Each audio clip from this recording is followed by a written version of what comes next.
Salut tout le monde, on se retrouve pour une nouvelle vidéo. Donc aujourd'hui, je vais vous montrer comment on va calibrer assez facilement notre extrudeur, donc pour éviter tout ce qui est sur- et sous-extrusion. Mais on va regarder ça tout de suite dans le reste de la vidéo.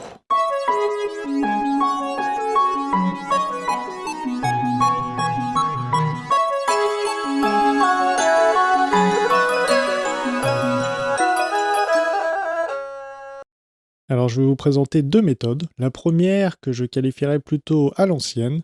Donc on va chauffer d'abord notre tête d'impression parce que si on ne le fait pas, en fait on ne pourra pas extruder. C'est une sécurité qu'il y a sur Marlin. Donc on n'extrude pas si la tête d'impression n'est pas chaude.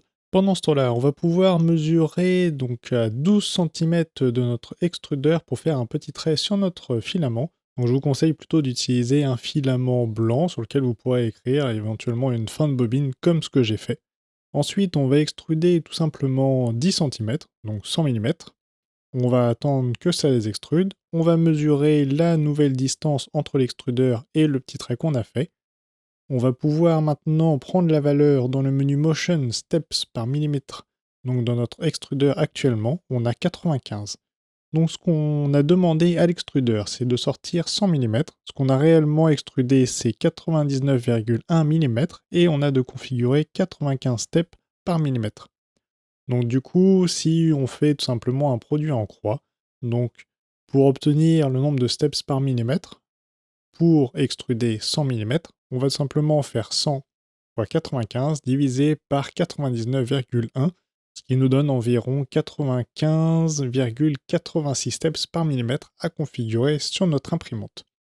Je vous montrerai comment l'enregistrer à la fin de la seconde méthode. Donc, est-ce que le nouveau sera mieux? Ça sera à vous de le décider. N'hésitez pas à laisser un commentaire dans la description pour me dire ce que vous en pensez. Donc j'ai dessiné une petite pièce comme celle-ci, donc un petit peu étrange, où on va pouvoir glisser dans le bout notre filament, faire un petit point, pouvoir mesurer, mais vous allez voir concrètement comment ça va fonctionner et comment ça va s'attacher sur notre extrudeur. Donc est-ce que vous aurez besoin effectivement d'une pièce pour pouvoir faire ça? Ce sera à vous de me le dire si ça vous intéresse ou non. Donc du coup, on va tout simplement imprimer cette pièce. Donc moi, je l'ai imprimée en 0,12 pour avoir quelque chose d'assez précis.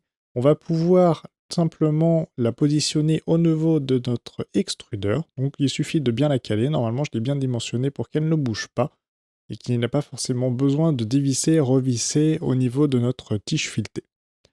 Donc on va ensuite insérer notre filament donc dans le bout.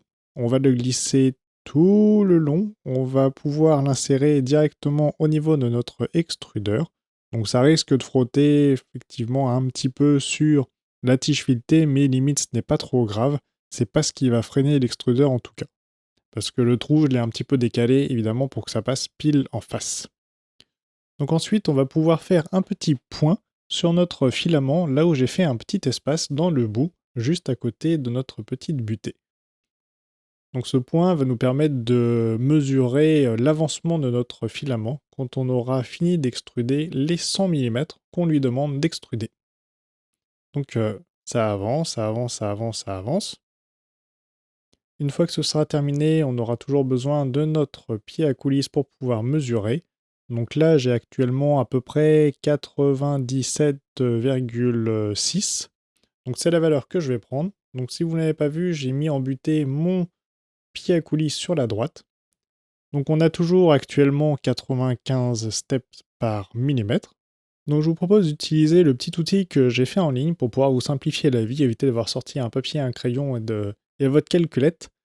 Donc on va tout simplement pouvoir calibrer notre extrudeur, mais également les autres axes de notre imprimante 3D.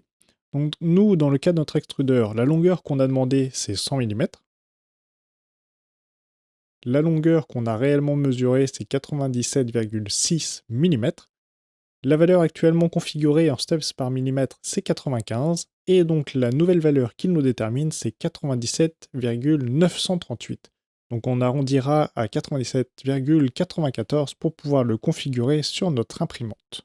Donc pour ça, on ira tout simplement dans le menu Motion, et donc on ira changer le e-steps par millimètre, et qu'on augmentera donc à la valeur qu'on a calculée.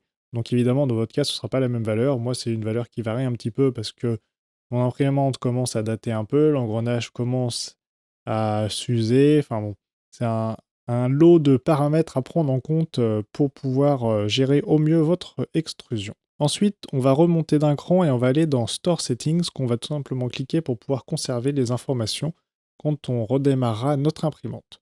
Maintenant, pour vérifier notre nouvelle mesure, on peut tout simplement faire un petit point de nouveau. On va pouvoir extruder donc 100 mm et on va pouvoir remesurer donc la valeur qu'on a obtenue.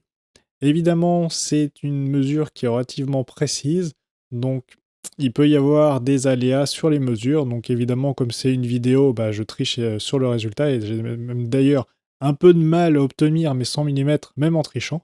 Donc évidemment, on a un petit écart. En fait, la valeur que j'ai est un petit peu surextrudée. Donc voilà, si vous avez aimé cette vidéo, n'hésitez pas à liker, partager, vous abonner si ce n'est pas déjà fait. Et sur ce, je vous laisse et je vous dis à très bientôt dans une prochaine vidéo. Salut, salut!